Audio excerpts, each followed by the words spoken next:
Okay, all right, we're back. Kev, I can't believe we've made it this far. I mean, us personally. Yeah, We're no. still here, but You know what? Don't worry about the house guests. Don't worry about CBS. We're talking about us, Nick. We've made it this far in the game, basically, is what you're saying. I agree. thank We're God. survivors. I We're mean, survivors. me and the plants have been talking. We were going to get you out, but you've been so loyal to us. We decided, whatever. We'll keep you around for another Nick, week. I play a very loyal game, as you can tell. I'm glad that you're keeping me around. And there's a lot of other Big Brother recap shows out there. We've survived them as well, Nick. We're still in the game, buddy. We're still in the game as we wind down here on this season on Big Brother 18. We don't have a lot of house guests left, Nick, which means a lot of filler content from CBS is what we get weekly. Dude, it's like kind of suspenseful, but kind of not at the same time. Like, I enjoy it, but at the same time, I'm like, wait a minute. I've been watching this for 40 minutes. I just want to know who they're going to put up. Like, what's going on here?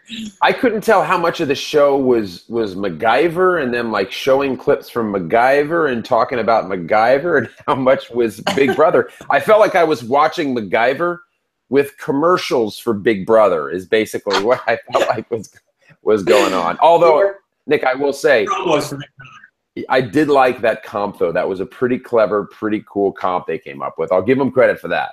Dude, I got to say, man, and actually, that was almost the exact same comp that I actually got to play. I didn't get to play very many comps, but the one I did get to play was the barbecue sauce comp. Very similar. I actually, again, Kev, as always, wrote a bunch of notes. But, I love how each episode now you show us the notes on camera. I got to prove my work here, dude. You know?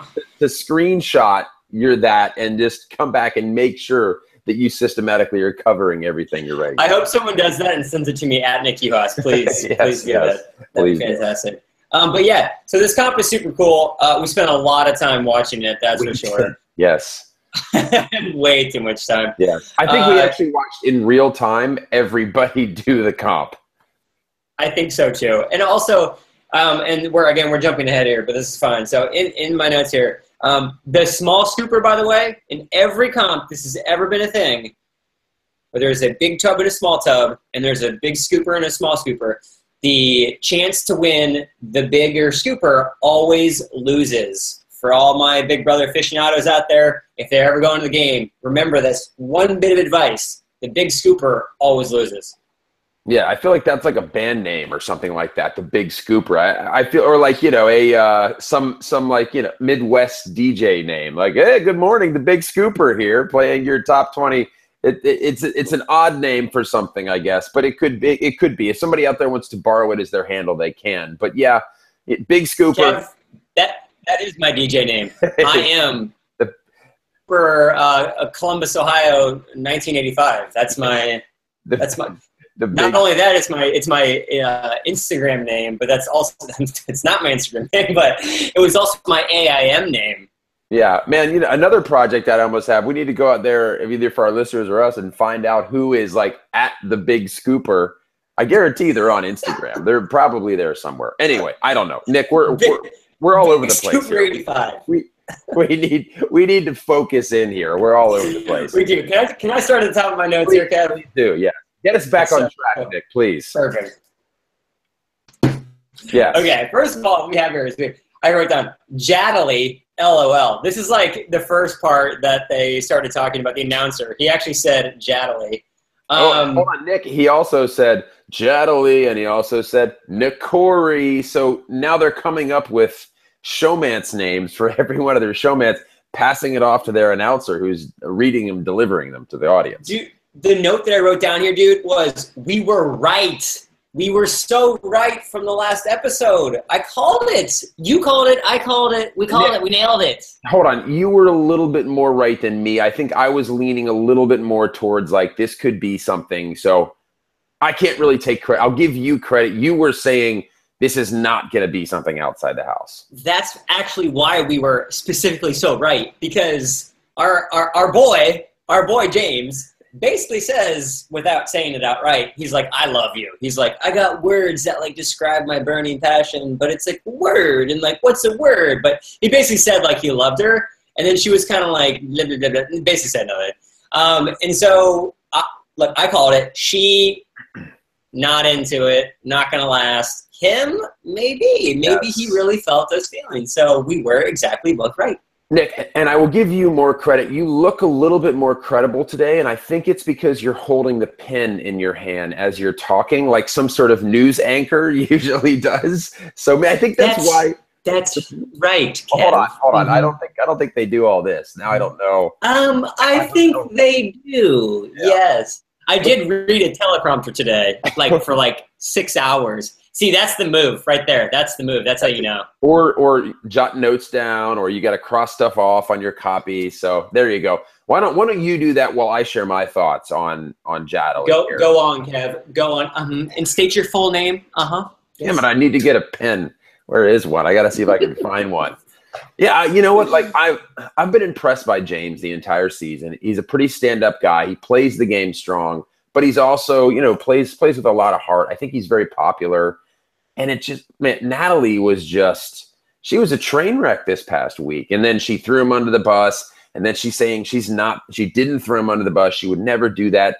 She's basically saying, should I leave, I as a Natalie, and you actually continue to play the game, I'm never going to speak to you again. Like, if you try to actually win the $500,000 and play with Nicole or Corey, I am never going to speak to you again, which is crazy to, you still have to remember you're playing a game. James did not screw her over. And the fact that she brings that in and then moping around the house, he's on the block too. She made a decision to go along with what he recommended. That was her decision. I've been saying this the whole time, man. The whole time I've been saying that she's not into it. He's, you know what? Do you remember there was a movie and it was Indiana Jones, right? And what happens is there's this guy on this cross, right? And this guy comes out and he's in a little hula skirt and he starts doing this chant, right? And then he takes his hand and he reaches into this poor guy's chest and he rips out his beating heart. That's what this was. Natalie was the shaman, and poor James is just up there. Nick, I'll tell you right now, you make a pretty good point with what you're saying.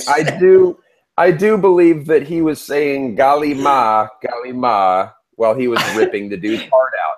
And you're right. It does make me trust you. It does make me believe you. I don't know why. It's pretty good, right? Yeah. Very, very disappointed with Natalie.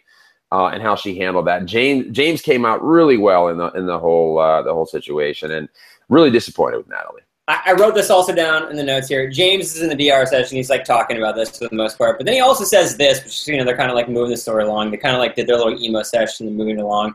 And it says, James says, I had their back since day one. He's talking about Nicole and Corey. How is that even possible? No one's had anyone's back since day one at this point. No one. I mean, even Nicole and Corey, at some point in the game, they will also part their ways, unless they go 1-2. I mean, no one. What? Yeah. What's he talking about? This is the delusional point of the show where people start thinking back and start kind of crafting here's what I'm going to say when I'm in the finals, or that, man, I've wanted to ride or die is the new term that's coming up. This has been my ride or die since day one. So we're kind of hitting the part of the show where people profess that their loyalty since the very first day for people. Yeah, so. Oh man, and you're right. And I would again say, because they've been in the house so long, dude. I mean, I was looking at James and I was looking at Paul and I was thinking, dude, they have no clue what real life is like anymore. I mean, their whole concept is just stuck inside this house. I mean, that's psychologically, that's going to get to you, I mean, that's going to get to you. It's going to be weird for them when they actually leave the house and every other word they hear out in the real world is not let's go or friendship or shut up, my boy, or your boy. And actually people use full sentences and don't utter their Nick, this has been the summer of catchphrases also, right? It's a lot of Googling. That's all I'm going to say. It's wait a minute, Nick, what is credit card? What? Here's what I'm worried about, Nick. Now, everybody is naming alliances, and I think that's something that's kind of caught on because super fans watch the show and then they go on the show, and the thing is to kind of name alliances. I'm nervous now that the show moving forward, everybody going into the house is thinking like, all right, I'm going into Big Brother. What's my catchphrase going to be? Is it gonna be friendship? I need something catchy like friendship or your boy. Like, I'm worried now that with the hashtag world we live in, everyone's trying to come up with the next hashtag. I'm worried that now we're just going to get catchphrase after catchphrase here moving forward. Bro, you say that like that's a bad thing, dude. I already have like an entire Excel file of catchphrases, and I'm gonna print them all on T-shirts. So if I'm ever asked back like Big Brother 46, which is there's a very, very slim chance it's ever gonna happen, but if it does, I will be prepared. Nick, what are you flapping your gums about? I'm sorry, I'm trying to workshop a couple. Quit flapping your gums. I'm trying to just figure maybe it's not bad. Figure a couple out here as we go through the show and start workshopping some in case we bring these out. Look, please send them to email me. Yeah. Okay. Actually, should we put that out to our viewers? Like, if you had a catchphrase and you were on Big Brother, what would your catchphrase say? Or what would you say is your catchphrase? And put the hashtag in front of it. Make it official. Yes, exactly. Make it official. I wrote down this too. This is getting back to the competition because it was like basically the majority of this whole episode. James says, "I'm out of shape," and I wrote, "LOL, yeah, man." Because like he's crawling up the thing. I mean, the whole summer you never see him lift a weight. I mean, the guy is like kind of the epitome of out of shape. Yeah, I mean, I'm surprised that for James, it took you sliding on butter, putting butter into a large jar to figure out you're not in shape. I'm worried for him. Say he's never on Big Brother. Nick, he would have never found out that he's not in shape because you're probably not going to be sliding down a little runway, filling up a jar with butter to get a ping pong ball. So thank God he had a chance to be on Big Brother to find out he's not in shape. Otherwise, he never would have been able to. Also, he probably, caught himself eating a lot of the butter along the way and was thinking, this is a turning point. I should be winning this comp, not eating the butter. One for you, Nick, one for me. He's probably doing one inside the bed and one right here in the mouth, I guess. I don't know. I'll tell you what, Paul had a bunch of really good falls. They had that montage. This is the comp where people just bite it, bite it, and crash down. But Corey, man, can we talk a little bit about Corey? And we've definitely ragged on him a bit during the summer. But Corey right now reminds me a lot of Steve from last season, where he barely was in the show for the first half. He was a little bit of a joke. If you remember, Steve is talking to like trash cans and talking to inanimate objects, kind of like Corey with his Christmas thing and Harry Potter. There are a lot of similarities there. And Steve really came on toward the end of the show. And now we're seeing Corey finally start to really win a lot of comps and start to really play the game, making some big moves here, potentially looking to take out Paul or Victor. I'm seeing a lot of comparisons, Nick. Big difference. Throwing this out there. Okay. Steve is really smart. All right, you've got me with that one. Okay. I met Steve on the Big Brother after party thing that Rachel Riley always throws here in West Hollywood. And dude, he's that kid's a genius. Like that kid is extremely smart. Knew the game inside and out. I think he's a music major, so he's one of those guys who just gets it. He knows how to play all these instruments. Dude, Steve is super smart. Now, I'm not going to totally rag on poor Corey and say he's a box of rocks, but, at the same time, we've really seen him develop, what am I? Oh, yeah, I'm playing Big Brother, that's right. And, it's slowly coming to him. Yeah, but here's you don't need to be super smart to win this game. He's survived long enough. He has Nicole. He's got some real loyalty there. If they can get out Paul or Victor, they're sitting in a pretty good spot with having a lot of people having essentially 2 against 1 playing for the next veto and having 2 people on their side, which would be Nicole and James, playing against Paul or Victor. So, you don't need to be smart to win. He's in a pretty good spot right now, and he seems to be elevating his game down the stretch. This was actually the next note that I wrote down. Now, granted, look, the guy has made it almost all the way to the end, right? At least Final Four. So I give him credit for that. I lasted like 2 weeks. So, I mean, I can't really say much. Like, I can't be like, dude, you're doing it wrong. Because clearly. But I'm saying, like, in comparison between Steve and him. The other thing that Nicole writes, or Nicole says, she starts nodding her head and she's like, playing Big Brother. Finally. I mean, come on. She knows. The viewers know. We all know that it's like, oh my God, he's thinking about strategy as opposed to like, how should I use my HOH? You know what? I bet we could get them to do some cool things. Like, I don't know, like put shaving cream in their mouth.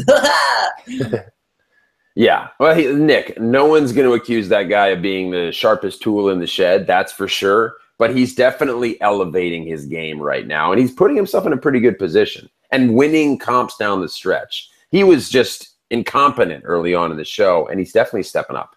He's definitely the prettiest crayon in the box, though. That's true, yes. I gotta say, dude, I had this like girl that was like one of these friends that was sitting over here on my couch, and she was watching Big Brother with me.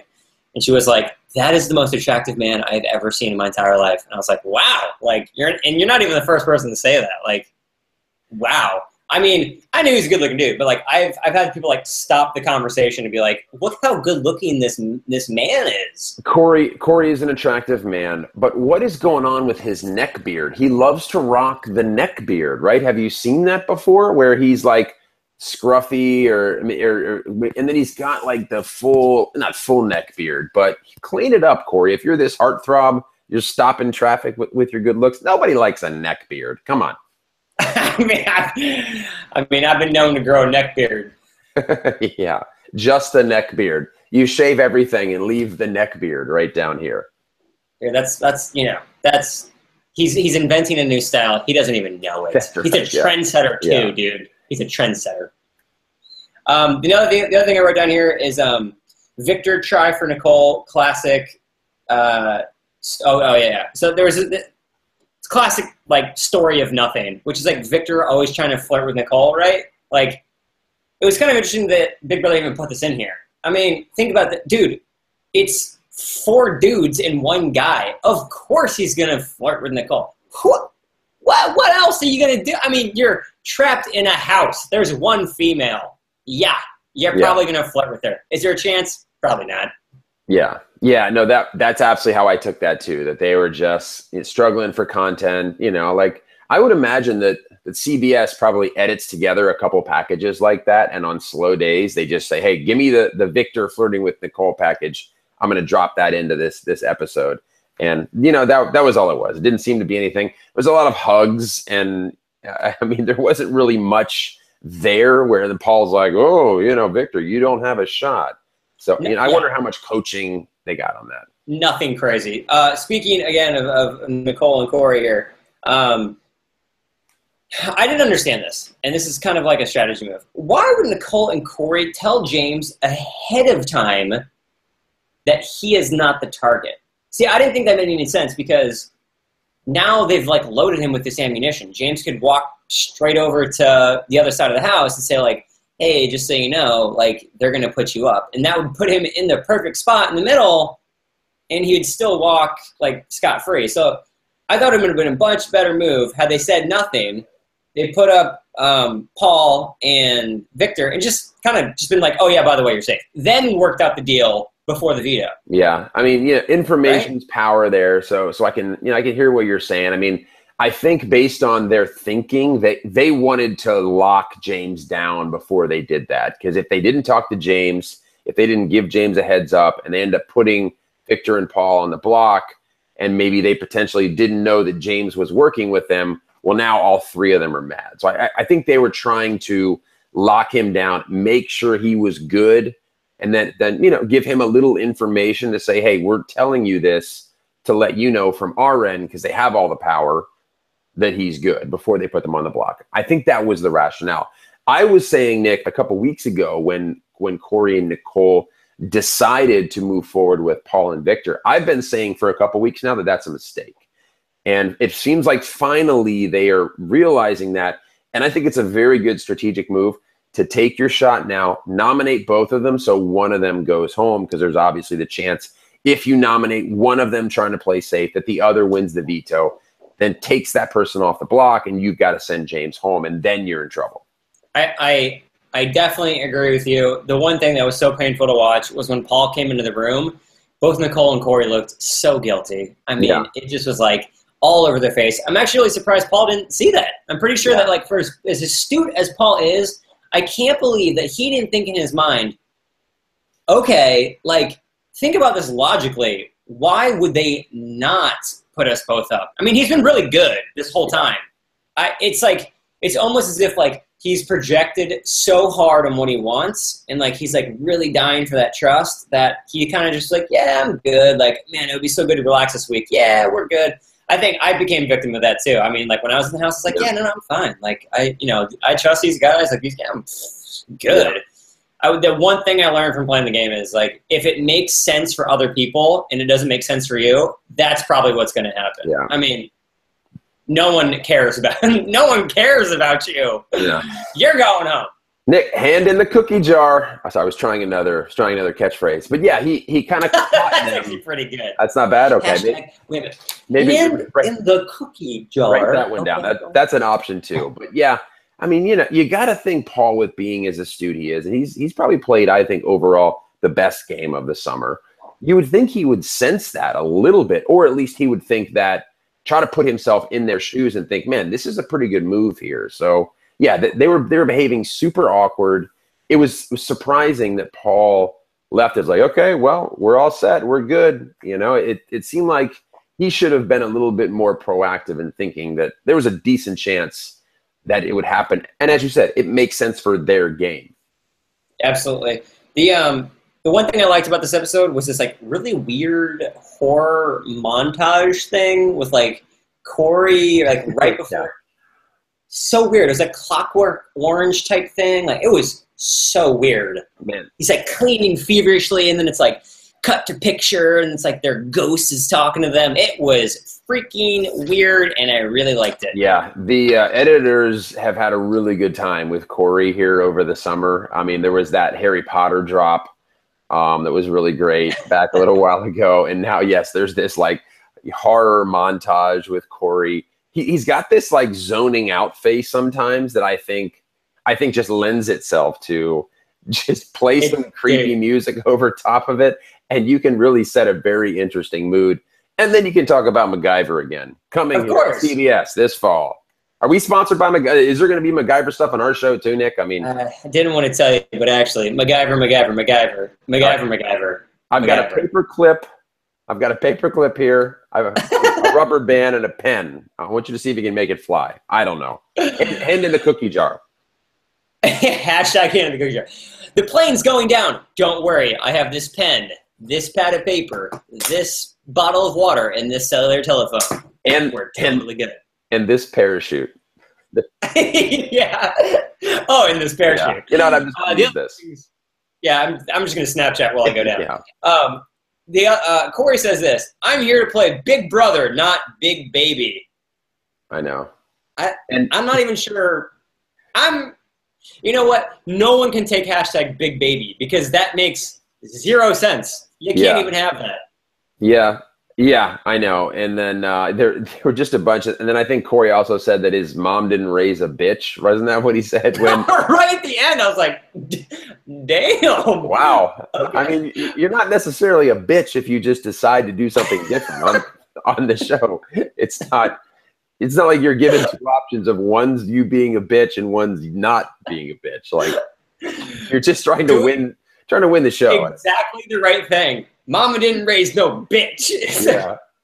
What? The look on Paul and Victor's face was, like, stunning. It was just, oh my God. I don't know whose worse.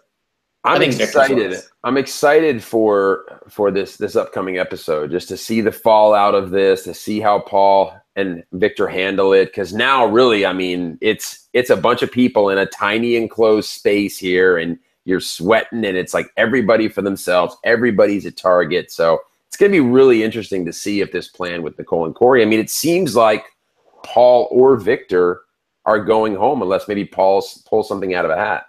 And it's actually going to happen today because there's a special eviction episode on Tuesday. So there you go. All right, so Kev, what are your predictions, man? You know what? I'm going to say that Victor wins the veto and we see Paul, unfortunately, going home. That's my prediction. I have a crazy prediction. Nick, can I ask, do you have any crazy predictions for us?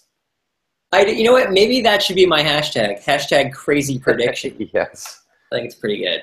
I am just going to throw this out there. It's a long pass here, but I think that Paul is going to win the veto, right? And then Paul will take himself off, and Paul will get in Corey's ear, and Corey will put up Nicole.